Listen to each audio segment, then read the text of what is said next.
All right, coaches, thanks again for tuning in. I appreciate the support. I know we've had a lot of interaction, coaches messaging me on Twitter and complimenting and thanking me for all the stuff that we've done. And really, for me, it's been really cool to just be able to talk to different high school coaches and hear all the great things that our guys are doing across the state. But today we are mixing it up a little bit. We're going to the college ranks with Coach Brad Bigler from Southwest State down in Marshall. And I know Coach has a little bit of a high school background, but he's been in Marshall for a while, or Southwest for a while. So, Coach, thanks for joining us today. Yeah, I appreciate you having me on. So one thing that we always do is we do the coaching Wikipedia page. And I've only had one coach so far, and Damian Johnson from North St. Paul, who actually has a Wikipedia page. I quick looked. Unfortunately, you've won the NSIC a couple times, the NSIC tournament. You've been to the NCAA tournament. You don't got a Wikipedia page, Coach. So tell us your coaching Wikipedia page and where you've been, where you played, and what got you to Southwest. Well, I've been groomed for this moment to be a college coach, or actually just to be a coach in general. My dad was a basketball coach for 40-some years. Actually was inducted in the Hall of Fame of Iowa here this past year. And a lot to where I am today probably belongs to his efforts along the way and how he grew me. I was that kid, obviously, who grew up in the gym, but my dad, when he had camps, I'd be like in 7th grade, and my dad would be the guy. He put me on a station, and I'd have to do the ball handling station with the 4th through 6th graders for the entire stations. And every demonstration, it was me getting up there and having to do the demonstration, no matter what age I was, and him correcting me in front of a crowd. And he just kind of set me up, again, with my experiences to be in this moment.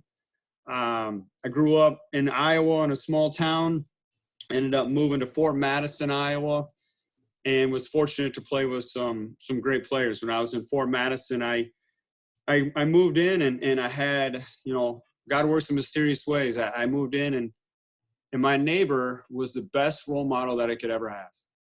He ended up being all-state in everything, multiple sports, went on to play at Iowa, went on to be drafted by the Denver Nuggets, played in the NBA for 10 years, and now is currently we're coaching for the Denver Nuggets. And so from there, I had a great high school experience, played with a lot of talented guys, found my way up to Southwest Minnesota State. I actually was pretty much a walk-on type guy, had to earn everything that I was given. And one of those situations where it was, again, had a lot of fun, was given a lot of opportunities from guys like Coach Miles, Greg Steeman, had some great role models, great mentors. And now I just kind of worked my way up where out of college, I was a high school girls basketball coach. Great experience. I will never trade that for anything. I honestly, coming out of college, I thought I knew a lot, like a lot of young guys. And I was humbled quick. And girls basketball really made me break things down to the simplest form. It made me reevaluate how I did things, the process, procedure, the implementation. All those things came into play. And then Coach Greg Steeman recruited me back over as a graduate assistant. I was a graduate assistant for a couple of years, worked my way up. Opportunities presented themselves, became the assistant coach. And then, it's about 10, 11 years ago now, where Greg Steeman stepped away for family and gave me an opportunity to become a head coach at Southwest Minnesota State. So I'm a Princeton coach. I've been doing this podcast because I want to share the stories of various coaches around the state, see what coaches can learn from. We've had Chris Fadness on. We've had Matthew McAllister, Bryce Tesdell, just some of the few people that we've had on. I also had Jared Bergeron on, Princeton grad, played at Wisconsin. He does a lot of stuff with Catalyst training. When I came to Princeton, there's always two names that were brought up about guys that were kind of like just legendary Princeton basketball players. And I'm not trying to knock Paul Sather. Obviously did a great job at Northern. Now he's over at UND. The two names are Jared Bergeron and Scott Rail. And Scott Rail played at Southwest. I know he was one of your guys. So if you don't want to hear Scott Rail's story, you got something wrong with you. If you want to skip ahead, but I would really – any Scott Rail story is worth listening to. So how was it coaching Scott Rail? Well, I think Scott could be one of those stories that anyone could listen to. He's a guy who came on a smaller scholarship early on. It's funny, we actually beat Paul Sather for Scott Rail. So at the time, Scott's decision came down to go play with Paul at Black Hill State or come to Southwest and play for us. When we recruited Scott, he came in with another guy named Taylor Hughesby. And Taylor and Scott's stories kind of just went together. They blended together. Taylor was a Pelican Rapids guy and Scott at Princeton. And they both came in and they knew that they had a red shirt coming in. And both of them, it was from day one, you knew that those guys were going to bring it. And both of those guys' physicality, intensity, and they made each other better.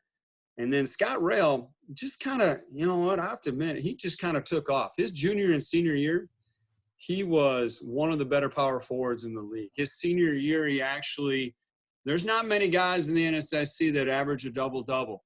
And Scott is on that short list of guys in the NSI that was able to average a double-double. His toughness, I tell you what, there isn't a whole lot of guys tougher that have been in the NSIC than Scott Rail. His ability to take contact, his ability to be an elite rebounder, both offensively, defensively. I mean, that guy, he ranks right up there as one of the better power forwards, not only in Southwest history, but in the conference. And I just really appreciate his passion for the game. Scott's passion and his love to compete. Now, coming out of high school, he was that 3-sport athlete. And I think that carried over into college and how he competed every day. That is such a big thing. And to be an everyday guy with the intensity, even with the wear and tear on his body, he was an everyday guy. And I just really appreciate everything that he did. So a school like Princeton, obviously we mentioned a couple of scholarship kids. We don't have scholarship kids coming through. You know, there are schools, the big 4A schools in the metro who have scholarship kids year in and year out. And they can have that natural competition. I just talked with Greg Berg at Lake City the other day about how he challenged Nathan Heisey, who's going to UNI in practice. And, you know, they're a 2A school who has some good players, but day in and day out, just was a challenge at times to get Nathan challenged in practice. And so what is some advice for you as a D2 coach to give high school coaches if we have that guy who's, you know, maybe it's not an NSIC kid, maybe it's not a D1 kid, but even like a fringe D3 kid or a kid maybe on that D3, D2 bubble, what's some advice that you could give high school coaches to challenge that kid and also help them get prepared for the next level? I think a lot of it is talking about ownership. I think sometimes that guy has to do more than what is asked of him. And I think that's where those types of guys, if they have that passion to be a college basketball player, you kind of have to work when no one else is watching. You have to put in your time and push yourself in a different way, and that's okay. But what they find is some of the best guys that do that are the best teammates, not only do they hold themselves to a higher standard, they also bring a couple teammates with them to the gym. And then that's all of a sudden how you do something special, where, yeah, they hold the ownership on themselves and do all those things, but, man, you can bring a couple other guys with you to the gym, and all of a sudden now that spurs into an environment where it creates an environment of competition. I know you had some other guys on this call with Tesdall and who else was on here just from Buffalo here recently? Josh Ortman. Ortman, that's right. And both of those guys, I mean, I think they probably had really good podcasts. I'm sure they had a lot of good, but both of those guys, I mean, those are both guys who have played with great basketball IQ. I've coached against both of them. The scouting reports, I actually recruited and evaluated both of them coming out of high school. And so those guys, they probably gave some really good answers to that as well, being guys who have went through the high school thing and then took that step to college and what it meant or what you had to do to survive in college. Because a lot of times what they get is what gets you to college doesn't always what keeps you in college. When you get to college, there's so many talented players. And that passion and that extra ownership piece usually comes into play. Well, which guys make it and which guys don't. So from a college or from a high school coach's perspective, just holding that young man to a higher level to understand that he's got to pay his dues, that things aren't going to come easy, and that you got to work when no one else is watching. You're a college coach. Most of the people listening to this are high school coaches, but coaching's coaching no matter if you're coaching fourth grade traveling, you're coaching in the Big Ten. So what are some of your core values as a head coach? Um, we kind of have four things that we talk about in our program. One is awareness. Two is humility, ownership. And then the last one is forgiveness. And I've actually been very fortunate to be kind of going in this public speaking thing and have to talk at a lot of different venues, whether it's a leadership or social decision making. And a lot of times we come back to talking about these things. I just find that in our program that guys who have a great awareness are guys who know how to have a sense of reality. They kind of know where they're at. They're not, their ego is at the right spot. They know how to serve others. And they honestly know they can be trusted. They know how to make good decisions when no one else is watching. That humility piece, boy, that's maybe something else I could have said with the high school thing. I think those players that have humility are coachable. They don't have an entitlement. They know how to listen, right? We've all seen that player when we're coaching them and you're giving them instruction. And before you're even done with the instruction, they say, yeah, I got it, coach. Yeah, but I'm not even done with my sentence. I got it, coach. I got it. No, just listen first. It's okay. So to be a great listener is also another way of being a great teammate. Sometimes we talk so much about leadership and how we have to make actions and we want our guys to be vocal. Well, sometimes the best leadership too is also being able to be led and allowing a teammate to coach you up when it's not maybe your best day. And so that humility piece is big. The ownership, kind of talked about that a little bit. I think the thing about ownership is that's the difference between average to good, good to great. That routine that you establish is essential. And doing more than what's asked, putting yourself in those situations that take yourself out of your comfort zone, I think that all comes into play. And that forgiveness, that's kind of a weird one. A lot of people are like, well, what's forgiveness mean?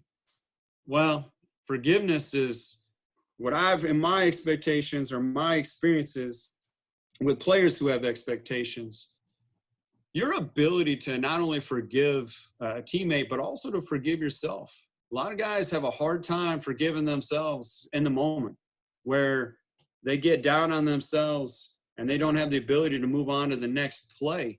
I think sometimes that forgiveness piece also comes back to where it brings everything else in. The awareness, the humility, the ownership, it kind of brings everything in where there's that balance and understanding expectations on a daily basis, but also having forgiveness. So when someone's intentions are where they need to be, but they make a mistake, how to pick a teammate up and how to be a great teammate. And so that's a real quick kind of the values of our program, but that's kind of what we start with. You have more time with your guys, I'm guessing, throughout the day than our high school coaches do, but your kids are still students, right? They got a full load of classes. And so how much time do you spend teaching and educating on those core values? Well, I think you just got to be consistent. I don't think you have to overdo it. I think you just got to be consistent with your messages. You got to be careful of just, you have that social decision, that one speech, right, at the beginning of the year. You can't do it just one time. You got to have it just kind of reminders throughout the year. And I think when you're consistent with your message, and sometimes you can be a little bit repetitive, I think it's okay. That they know what you're going to say. And I think Patrick Lencioni, I don't know if you ever read any of his books, but The 5 Dysfunctions of a Team and some of those other books, the CEO, he's got some amazing stuff. Hey, I just listened to a podcast where he's talking about if your message and your players can mimic your message and they know exactly what you say, well, then there's probably some value to that where you're consistent enough. They know now, where I think it's important just to be consistent with it. Let's get into the coaching side of this from the X's and O's, and practice planning is where we'll start here. So one thing, I remember you spoke at our fall Coaches Association clinic a couple of years ago. And, I've been doing this now for 7 years. I went down to the conference for 8 years. And, you get some coaches who come in, D1 coaches, maybe kind of fly in for the day, do their 2 hours, and they're off, and it's kind of canned, and it's not a lot of value in that. And that's from a high school coach's lens. But in all those presentations, when you spoke, that's the stuff that my staff and myself, we looked at each other like, holy crap, this is really good. And so we took a ton of notes. We wrote a lot of stuff down, and we've applied a ton of the stuff that you spoke to at that clinic a couple of years ago. The biggest thing was with practice planning. And so now I know my competitors in the Mississippi 8 and 7-3A are listening. So hopefully I'm not like tipping too much of our secrets. But I'm here to share with everyone. I want coaches to learn. So talk about your practice planning and what goes into that. It's a lot. I just believe that practice planning honestly starts in the off season.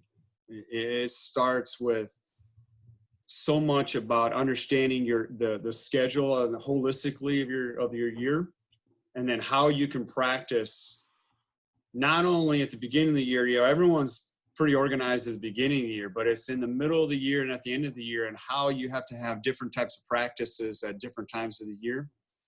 How your routine for a week at a high school level, you have games all different times throughout the week, but how do you have practice the day before a game? How do you have practice the day after the game? Maybe you have a week where you only have one game, so maybe you can push your guys a little bit differently that week.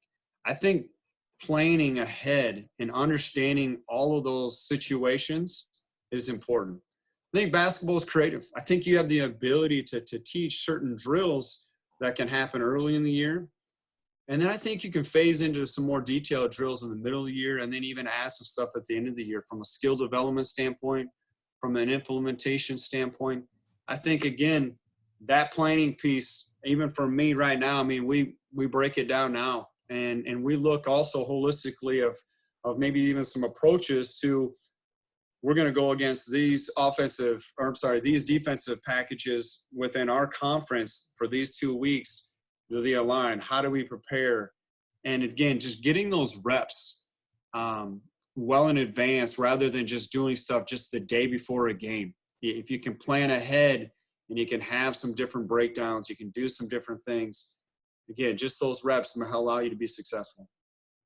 How do you decide what scenario, if it's baseline out of bounds, press offense, transition offense, whatever? How do you decide what gets X amount of time?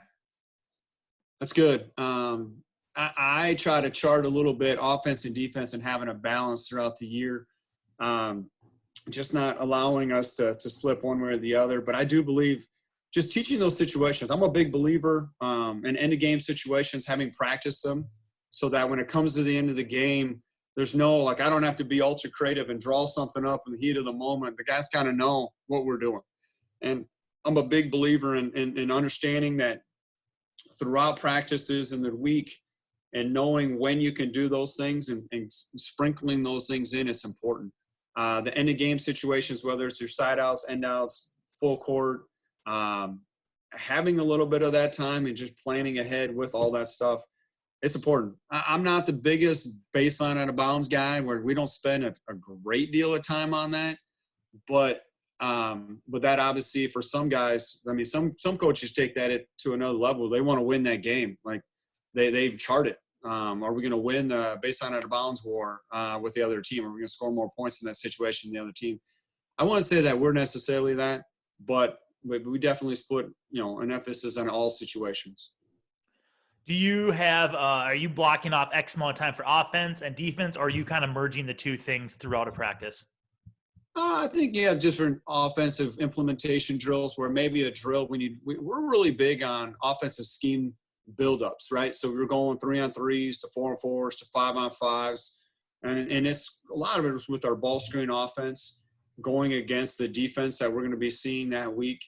But to those buildups, obviously when the fewer guys that are on the floor, it's more of an offensive drill. It's really hard for the defense to be able to handle that. And then it builds up. And as you add guys in, obviously the defensive thing comes more a priority.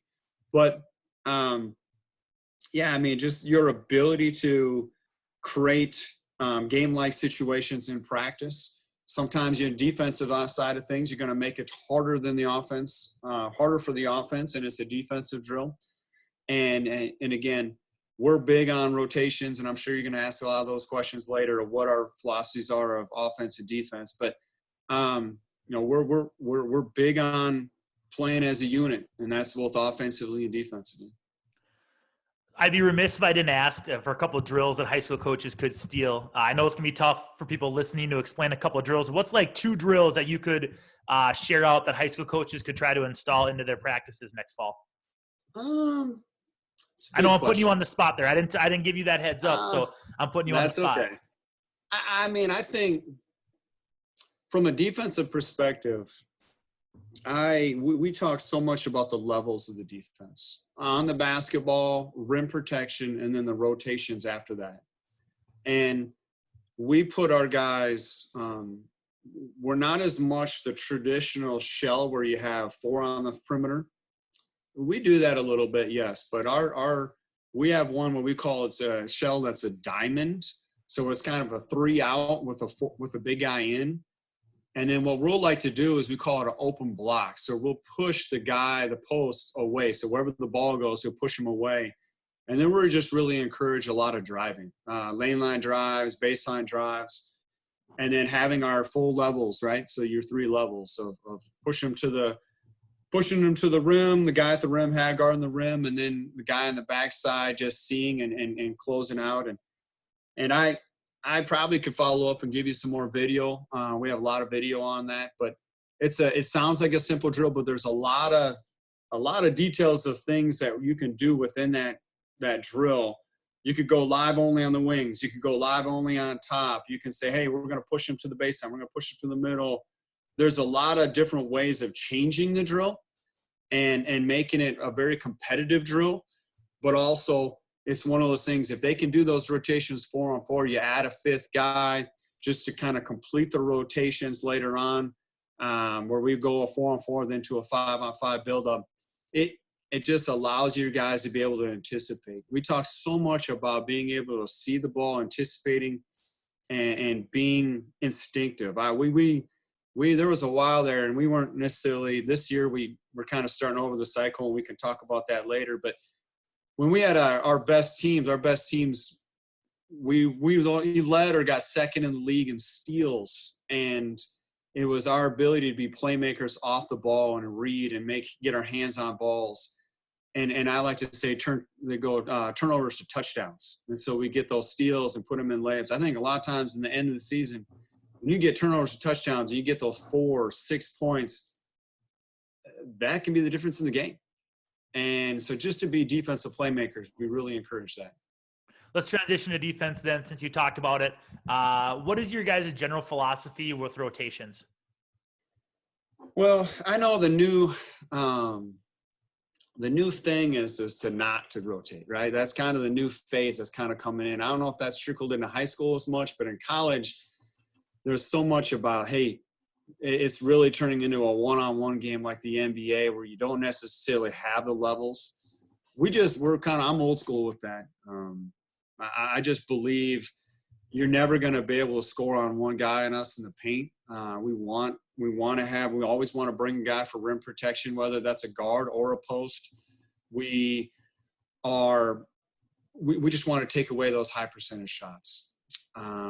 Now where it comes back to is the game is now moved on ability to make 3-point shots and how that's impacted the game. And sometimes you have that early on in the season when we're doing our stuff, teams can get a few more 3-point shots up on us because our rotations aren't on point. And sometimes we have young guys that are still being implemented in the program and just not quite there yet. But later on in the season, when you're playing down that stretch, we were very fortunate with our last cycle of guys where we went to 3 NSIC championships. We have a pretty efficient offense, but honestly, what got us to those championship games was our defense and our ability to play at a pretty high level at that point. Our guys, compliment to them. They bought in. They were moving when the ball was in the air. They were anticipating and again making those plays. And the thing about defense too, I think from a coach's perspective, having those ability to disrupt the other team's rhythm, right? Whether that's a press, whether that's a zone, having a few tricks. in the bag to be able to pull out at the right time is important. I'm a believer in some creativity on the defensive end as well. I think we've had our run and jump press has been huge for us. It's helped us win an NSIC championship on 2 different years where it played a factor. It helped us in NCAA tournament about 4 years ago. We were playing a team. We were playing a team from down south, and we pulled on the press and just kind of disrupted them, and all of a sudden we made some plays. And so just that creativity is a big piece in coaching, but it also comes back to what your players can handle. And that's where, again, that practice stuff and just having those reps in practice is important, but also from a holistic approach, knowing that you may not use it all the time, but you still got to get a couple reps throughout and having that plan. You talk about I know one thing that you talked about at the clinic a couple of years ago was if a guy gets beat off the dribble, where they're looking to move on to the next play. And you showed some really good clips at the clinic about guys making steals. And so you just talk a little bit more about that and how you teach all right, we're going to get beat, right? Guys are good at basketball. So where's our next movement? Well, that really comes back to the levels. I just think, again, your ability to understand who has rim protection. And then I think we talked about the veering concept at the thing. So what the veering concept is really just understanding, again, that vision piece where if I do get beat, what's the next level? Can I drop down and make a play in a ball? We talked at the coaches clinic a lot about covering up too. So if a guy has rim protection, well, who's covering him up? And then it goes about vision. And so what we always say on the defensive end, if you're going to make a mistake watching the ball rather than probably focusing so much on your man. And it sounds simple, but we kind of do some unorthodox things on the backside where we'll open up and our back will actually be to our man a little bit. And we'll do some things where it's a little unconventional, but I think when you see our film and how our guys rotate, it's really important that they have the ability to have the vision so that they have the ability to anticipate. And that vision piece there's a lot of guys like Ryan Brueggemann when we had him, just his ability to kind of go, I call it off script. So when you have rotations and you have that ability to kind of know I got to go from point A to point B, yeah, that's great. But those guys that have the ability to anticipate and they can go off script and they just make a read and they know, all right, well, this guy is this baseline drive and he gets cut off here where those offensive guys have put themselves in those pro spots. Well, that one's not taken, that one's taken away. That one's taken away. His only option's that guy. And Ryan's supposed to be here, but then he could go off script and go get a steal. I think that's great basketball and just high basketball IQ and that ability to be a defensive playmaker when it's needed. When you're talking about footwork, you're talking about closeouts. What are some of I don't know if you hammer it week 1, you're really talking footwork. Maybe you're coming back to it in January or whatever the case may be. What are some of your main teaching points when you're talking footwork and closeouts? We talk a lot about balance. I think I demonstrated this at the coach clinic too. Sometimes when coaches talk about balance, they say low and wide.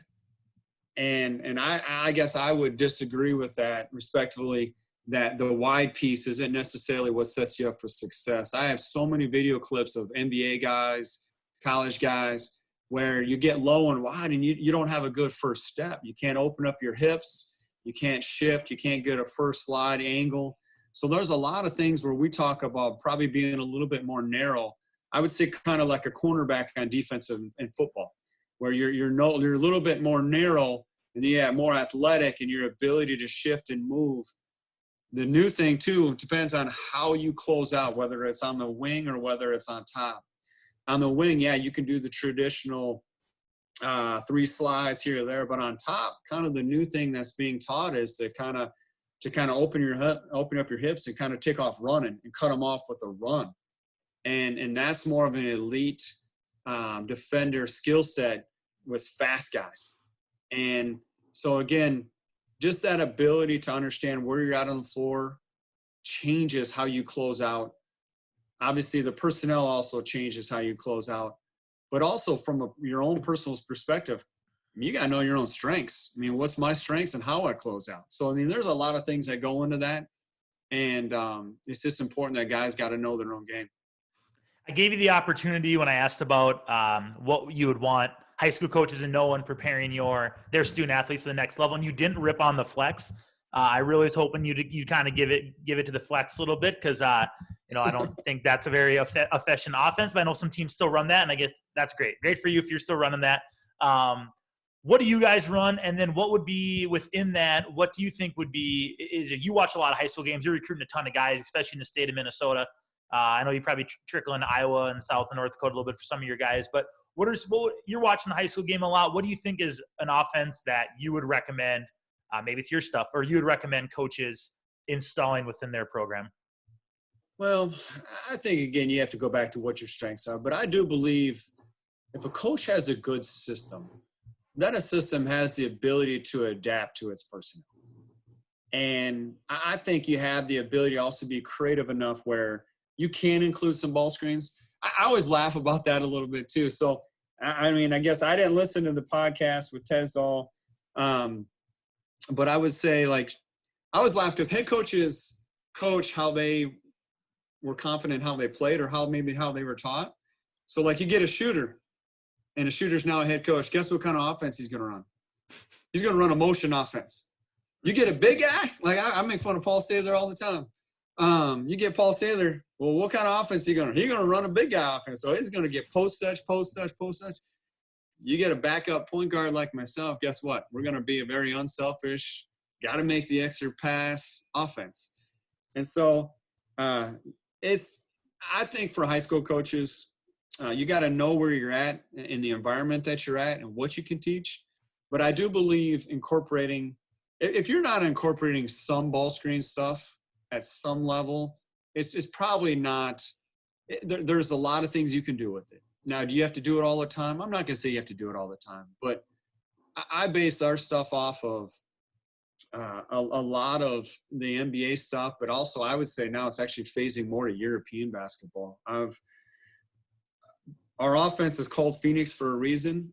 It came from the Phoenix Suns of Steve Nash back when they were kind of rolling.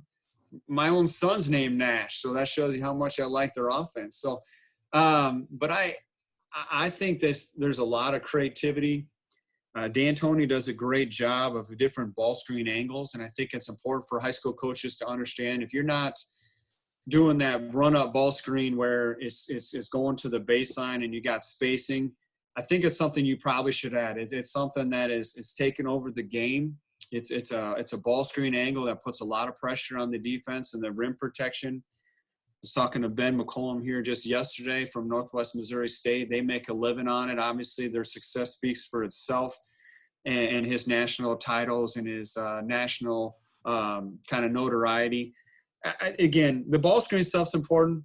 It's not for me, though, to have the continuity ball screen. I think we're kind of phasing out of you got a ball screen over on this side, and then you flow to the other side, and you got another ball screen. You flow back to another, and you got a ball screen. I think there's value in that, but I think there's different ball screens that you can use that are just a little bit more creative and put more pressure on a defense early in the possession. Again, we're a little bit old school. We like traditional bigs, so we got some high-low stuff. I think it's okay. It's okay to have that high-low stuff and have a post-up game too. I think it's important to have, when they do get a post-up, so to have movement away from the basketball. I think that movement away from the basketball is probably something that is not taught well enough right now. The ability to play without the basketball. I bet you Josh Ortman is really good at teaching the movement stuff away from the basketball because that's what he mastered in at St. Cloud, and he was that guy running off screens or setting screens, and that's what they've traditionally had at Buffalo. So I'm sure that he's one of the better high school coaches in the state at teaching it. But that stuff and teaching them how to play the game is so important. I'm sure you've had other coaches on here that have really talked a lot about that, but just the ability to kind of, again, have vision, to understand spacing, to understand movements off of where the ball's at, how to put yourself in positions. We call them pro spots. So if there's a drive, I got a podcast, or actually a Zoom call from a European coach. I got it from another college coach who this European guy is one of the best European guy coaches, and how he does this ball screen stuff. And he said, well, the best players obviously know how to do the pro spot stuff, but they put themselves in positions where the ball can see them. Not where they can see the ball, but the ball can see them. And I thought that was interesting, where sometimes players think, well, I'm open, but can the ball see you? And I think, again, from an offensive perspective for high school coaches, again, understanding some pace, having some flow, and then, again, having the ability to have the different phases of offense where you might have a certain attack or a certain play, but you got to flow into emotion. You got to flow into something else and to keep pressure on the defense. What are some of your secondary looks off of that initial ball screen? I think we call them secondary actions. I think the secondary actions piece is just understanding to not quit on the play, when to attack, how to attack. Sometimes you hear the phrase pass, attack. So off a drive, you may not drive right again into it because there might be too much traffic. So you might have to make that extra pass, and off that next pass, then you get a secondary drive. But off those drives, the most instinctive players, we had a guy named Matt Zager from Shakopee, Minnesota. Well, he played a couple years back now, but Matt Zager, I just want to compliment him. His ability, so we had some very talented players at the time, a guy named Bernard Birch, who played at Eastview, a guy, Jordan Miller, was actually a South Dakota guy who's cousins with Mike Miller. We had a lot of guys who were playmakers. And this guy named Matt Zager, he played off the corners. He got back doors. He would set the screen and slip. He was so great at playing without the basketball and putting himself in those pro spots where he could just get, I call them easy scores, right? Just your ability to catch and put up a layup with no tension. And those types of players, boy, who understand their strengths and understand how to make teammates better with setting a screen, sometimes they realize, if I set a really good screen, guess what? I'm open. Because both guys have to go to them, and then I'm open for some form of a play, whether it's a slip or maybe a pick and pop, and having balance on that floor and using the spacing. Go into more detail about the pro spots. Just describe where those are on the floor and how guys get there. I think with pro spots, it's really like the drift to the corner, right? So if a guy's going to drive baseline, the drift to a corner would be it. That's a very common one that a lot of coaches teach. The push-pull concepts, right? So when a guy is dribbling at you, how do you move? How do you pull from the backside to fill back? When to go backdoor? How to read your man? I think for 5 men, one of the things that high school coaches, this probably leads into a good one.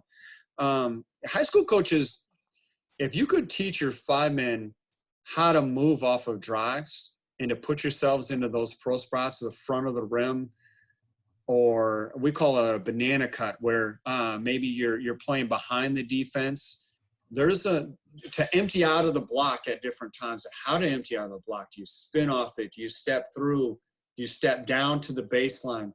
I think that's something that's not taught necessarily at the high school level, at a high level. And then honestly, it ain't taught that well at the college level. Those are some of the dribble drive concepts that come into play when you kind of are blending, kind of having a hybrid where you do have a traditional pulse. So just teaching your pulse, again, how to remove himself from the play and then put himself in a position where he can kind of catch and finish and get those easy scores is something that could be taught a little bit better. What do you do in your ball screen offense against a down or an ice coverage? I think you want to use, well, first of all, it comes back to your personnel. If you have posts that can shoot, that gives you some better options. But if you don't have got posts that can shoot, I think you try to move that. You try to do as much action in the middle of the floor as you can. I think that middle of floor is where you're getting more screens to the baseline. It's actually European basketball. You can look at the D'Antoni 21 series. That's an option for it. There's, I think there's some really good teams in our league that do a great job of taking advantage of it. Where we ran the ice stuff for 1 year, and where the challenges come with ice is when you're running into the ball screen. And if it's running into the ball screen with a 5 is one thing, because then the 5 can sit back. But if you're running into a ball screen with your power forward, are they icing with the power forward or are they not icing with the power forward? that's something from an offensive game plan you want to know, because if they're icing with the 4, there's certain things that you can do to take advantage of it. But if they're not icing with the 4, that also causes confusion for the guards. So the guards on the wing, they're closing out, and a lot of times they're just naturally told to force baseline, and you're coming with the screen with the power forward. All of a sudden, now that power forwards man thinking, well, I'm going to 1-through-4 switch. Guards thinking I'm in an ice. Now you have the ability to get to the baseline. You have the ability to kind of get to the next level or draw 2 and then make teammates better. But another way of hurting the ice is flipping to more handoffs. Instead of doing ball screens, I think incorporating handoffs. In the NBA, they'll what is it called? Delay, where they'll kind of throw back, and it's called the delay action, where they'll have some different screening actions. We pull. I was a big Michigan fan as far as what Coach ran before he went to Cleveland. I watched his stuff a lot in the summers, and he had some really good handoff actions that I thought were very creative and caused a rhythm. It changed the spacing of the floor, the misdirection piece, and allowed you to kind of get downhill off handoffs. And then last thing on the offensive piece. So I'm a high school coach sitting here listening to this podcast. You're talking about system-based stuff and playing with pace and playing with flow, but I've been a set-heavy team, or I've been a continuity-heavy team. How would you advise making that switch from that continuity or set-based team to a more system approach? Well, I think the sets are okay. It's just, how do you flow? What's your next action? I guess I would flip it back on you, right? So you have an attack, and sometimes the offensive, where it's a heavy set, you're trying to get a particular shot at this particular spot. And don't get me wrong, there's value with that, because that can teach guys roles. That can teach guys how to be offensive rebounders, how to transition defense. There's a lot of value to that. But if you can't get that shot at that spot, how do you flow into your next action? And that's where I talk about system, where a system also incorporates that next best action, right? How is the system? How do we make each other? What is your spacing when that play breaks down? Do you go to a 4-out 1 in? Do you go to a 5-out in? Do you go to a ball screen? What is your next phase of your offense, and how do you flow into that? But at the same time, just to be basketball players and not be robots. The system piece, a lot of times when it comes to the end of the year and it's the postseason, a lot of times your best players, you want them to actually obviously have the ball. So you think, well, I need to run a play to get this guy the ball every time. Well, yeah, there's some value to that. But at the same time, if you have a system that incorporates a guy where he can have a lot of different ways of impacting the game, more than just with the ball in his hands. Maybe he's setting screens, maybe he's a decoy. There's a lot of things where you can get easy buckets at the end of the games. Or other thing too is you try to create mismatches where you change their matchups in certain ways, where it's a handoff situation. Maybe it's a down screen to a handoff. There's a lot of different ways of changing matchups where, again, now you have the ability to attack a matchup that's more favorable for you at the end of the game.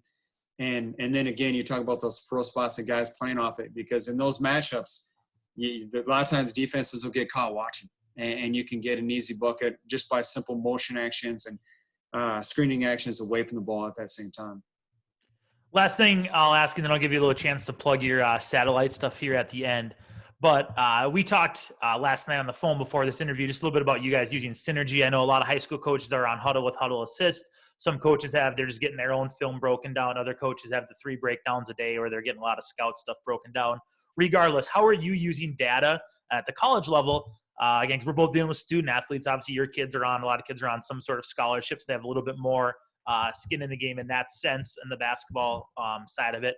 But how do you deal with data, either your team or your opponents, in driving future decisions? Well, that synergy piece is a blessing. I think every college coach in America knows they should be very fortunate to have that. Back in the day, I remember having to put a VHS tape on a computer for 2 hours, and then you have to clip it out, which is another 2.5, 3 hours. And that's one game. It's 5 hours for one game. And I remember Coach Steeman wanted 3 games, so that was at least 15 hours of just film on 3 games where you watch 15 hours of synergy, man, you could watch the entire season and probably the season before in different ways. So, but no, synergy is amazing. They continue to bring out different features that are just almost too much at some point, because there's only so much you can use. Well, I think that's where it comes back in the off season, your ability to use your off season for game planning and developing scouts and just trying to know your coaches, right? You got to know their habits. When things happen in this situation, what's his go-tos and what's he going to flip to? And a lot of it all comes back to time, but a synergy really helps you with that time. That's awesome. Last thing here, you talked about you do some satellite clinics. I want to give you an opportunity to plug that to, because you got some potential clients listening. So you can take a minute and plug what your program does with the satellite clinics. Yeah, no, we've been very fortunate that Southwest Minnesota's high school teams, and it's kind of branching out where there's a lot of teams now that are asking stuff more in detail about our offense and about what we do. And we always like to give back. We had some different satellite camps set up here in June in Minnesota where we were actually going to drive and be 2 days at a high school. And we were going to go 2-a-days for 2 days with high schools. And we have all the film broke down. We were going to record them and then break them down and then show them. So, I mean, I think there's just a certain level, certain standard that we have when it comes to camps, whether that's on campus, whether that's in our satellite camps. We want to put together something where we can make a difference. And we are more than willing to come to a lot of different schools and drive and help your school out to the best that we can. And it's sometimes, as we all know, when we're coaching, sometimes just hearing another voice, and it might even be the exact same thing, but hearing another voice just can make an impact in a different way. And that's something else that we've been able to kind of help with. And we're also going into this online tour. Like, that's the other thing. So I have a 12-year-old, a 10-year-old, and in that youth sports piece, I'm sure you've hit on the youth sports and building of youth sports with other coaches. I mean, that's another phase of my life that I'm trying to adapt to and trying to help. It's a unique situation being a college coach, but also trying to help a high school coach and then helping a youth program and with parents and how you handle that. It's a delicate situation and trying to do it the right way and be very supportive and not overstep your bounds. And that's another thing right now that I'm trying to have to adapt with my kids. So there's a lot with those camp things that are going on. That's past year. On Tuesdays, I was doing like our college practice. Then I'd do a 6th grade girls basketball practice. And then I would help out at a 4th grade boys basketball practice. And just the ability to kind of phase into the different levels and understanding what each group needs. And then also my tone of voice and how I communicated, how it was important, how I communicated it. It made me a better coach too. You're not coaching against Coach Reimer on a Saturday and then coaching against someone from Southern Minnesota in a tournament on a Sunday, are you? No. Well, sometimes you never know. Coach Schott, I don't know if you know who Coach Schott is over at Minnesota State Mankato. His daughter's a little bit older, but I was telling them my daughter's team, where we want to scrimmage them, we want to take them on. So I joke with him a little bit, but I don't know how the other coaches' kids' age, how it all matches up. I know Walthal's boys are a little bit older. I think they're in that high school range. And then yeah, there's Margaret Thaler's kids are out. There's a little bit older, different variations. So we haven't really crossed paths on the youth sports yet, but it might happen.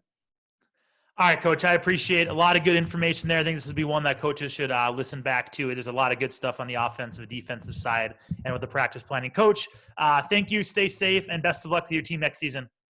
Thank you.